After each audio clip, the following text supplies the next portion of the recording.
Hello YouTube, today I'll be giving you one pocket tip versus every hero in Deadlock as someone who is current top 300 pocket on the leaderboard.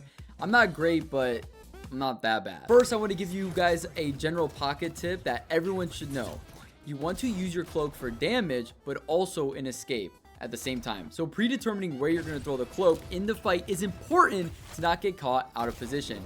Also, Pocket is the only character in the game to take an extra 15% spirit damage at the time of recording this video. So that will determine some of the tips. Either we're going to fight or run away for certain characters, depending if they use spirit damage or not. Now, starting with Abrams, he has a lot of sustain and damage reduction in lane. So bursting him down is kind of hard. So focus on the other laner to get maximum value with Pocket's kit. Also, have Suitcase ready when he decides to charge you. It is important to dodge this if you want to win lane. When laning against a Bebop, you have to worry about dodging his bombs, and you can easily do that with the Suitcase. But good Bebops will time his hook with the bombs exploding, which will then prevent you from getting into the Suitcase. So if you want to outplay this, just go around the corner when you have the bombs on you, then Suitcase so he can't hook you. Lil has an interesting interaction with Pocket where he can throw the cloak, but he can't take it until the chain is either broken or the ult finishes. So you can prevent this by suitcasing, then ulting, or waiting for the ult to then instantly pop the cloak. Number one tip here is know your options and don't panic. Due to Pocket taking extra spirit damage, Calico can easily one-shot you unless you are fast enough to dodge her combo with the Suitcase. This isn't a hard timing, but just get it ready when you hear a little cat roaming around you. Celeste is Deadlock's newest hero, and her ult is taking out entire teams right now, but you can be the hero. If you time the TP with the ult tracking you, you can prevent the ball from bouncing to other teammates and just have it focus you until the cooldown ends. If you get Doorman ulted, don't panic. Don't waste your stamina by trying to complete this parkour. Just wait until it's almost done and Suitcase. This gives you two things. First of all, you don't take damage from the Doorman ult, and secondly, you dodge the entire nuke of damage that's about to happen to you because the Doorman's calling his entire team to kill you.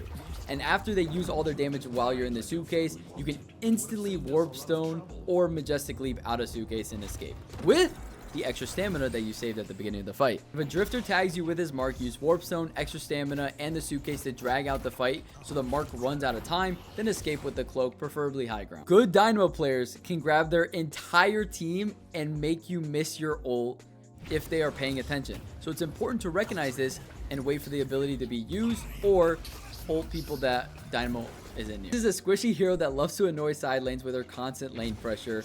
However, if she is caught too far by herself, Pocket can easily burst her down before she sets up her skulls, her ult, or her stun. Now, I know this is going to sound crazy, but if Great Talent is just sitting there in the air, you can easily barrage him, throw a cloak up there, and just fully burst him down. He also has low HP, so he will explode. Haze prefers longer range fights that drag on a bit to build up her fixation stacks, but Pocket prefers quick interactions that allow him to regain his cooldowns. So use cover in between cooldowns to not give Haze the drawn out fight that they want.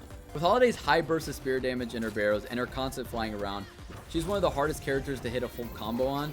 I would avoid Holiday fights unless you know she's low on cooldowns, like after a big team fight. If you are laning against an Infernus, use your cloak to hard shove lane and gain the advantage, which will make it harder for the Infernus to build up a burn on you because he will decide either to shoot the wave or shoot you.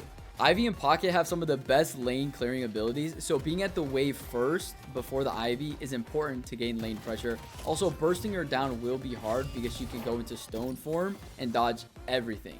But it's on a long cooldown, so keep that in mind. One tip against Kelvin is throw your cloak, then ult, so you don't get stuck in the dome with the entire team and die instantly. This is a small tip, but don't be afraid to use your Suitcase to dodge Lady Geist bombs, because after a few minutes in lane phase and a few items, that ability will chip you down and eventually lose you the lane.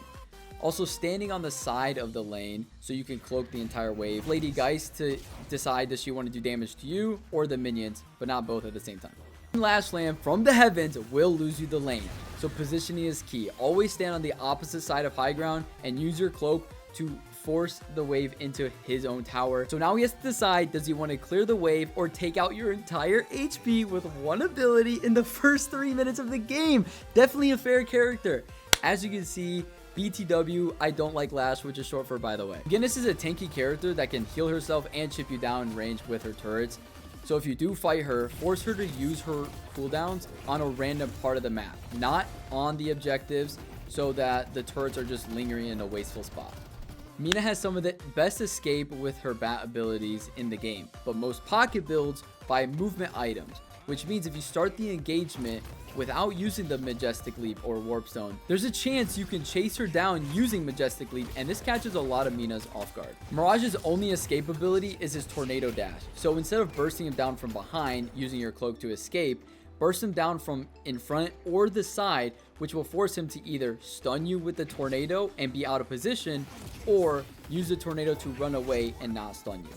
If you are against a Mo, do not greed for the suitcase damage. Just cloak, suitcase, then cloak again, okay? Don't greed for the damage because he will ult you instantly out of the suitcase and you will die. And with Paige, don't be afraid to target all your abilities on this annoying character. You might not kill her, but you will force out a lot of supporting abilities that she could have used on her carries or other teammates, which will allow your teammates to kill those people easier. If you hear a Paradox charging their carbine, then just get ready to suitcase after you get hit so you can dodge the ult. Ulting 7s at the start of team fights is very important because it prevents them from using their ult, which is a very scary ult in big team fights like mid-boss and walkers. And if they do ult, just let your team know everyone can shoot at him, and with the reduced healing from your ult, he will easily die.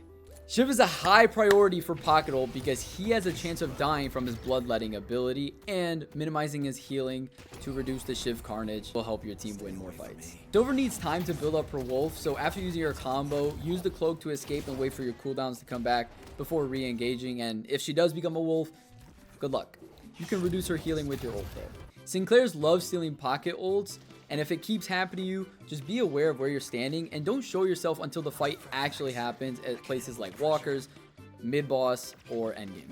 Vendor's shotgun can push Pocket out of position, which makes hitting combos on him kind of hard, catch him off guard, which will also prevent him from throwing a bunch of traps on the ground too. Victor counters Pocket in lane with his high spirit damage from his pain battery and his aura, which, by the way, no Victor player has aura.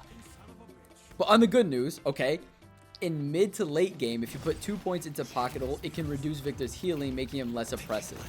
You can also buy Spirit Burn, which is already a good item on Pocket. The common Vindicta combo is Stake plus Alchemical Fire that ramps up spirit damage, so save cooldowns if Vindicta's nearby. Use a suitcase when you're in the fire, and then cloak away when the stake is gone, because you can't use it during the stake. Viper does a lot of spirit damage during lane, which makes it a nightmare for Pocket, but if she doesn't get fed, you can probably one-shot her mid to late game because she has not that much health. You can dodge warden traps by either using your suitcase at the end of it or throwing the cloak out of range, then taking it. Pretty self-explanatory, but there's not really much else. When fighting a Wraith, the only thing you should be thinking about is if she ults, I click suitcase. That's it. Yamato can easily chase you down with her grapple unless you throw the cloak around a corner.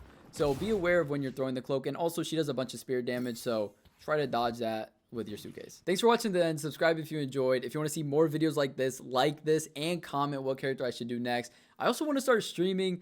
Follow me on Twitch if you think you would enjoy watching me. And that's it. Goodbye.